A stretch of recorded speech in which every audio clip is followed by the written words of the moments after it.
If your Nissan shows forward driving aids temporarily disabled, front sensor blocked, it means the vehicle's safety systems can't properly detect objects ahead. This warning affects features like ProPilot Assist, intelligent cruise control, and automatic emergency braking.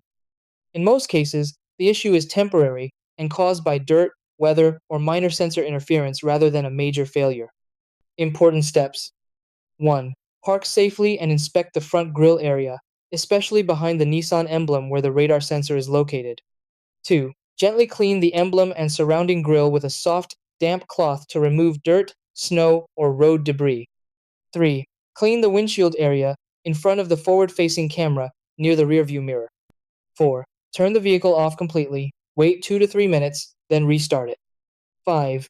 Drive above 20 miles per hour for several minutes to allow the system to recalibrate. 6. Check the vehicle settings menu to confirm that forward collision and driver assist features are enabled.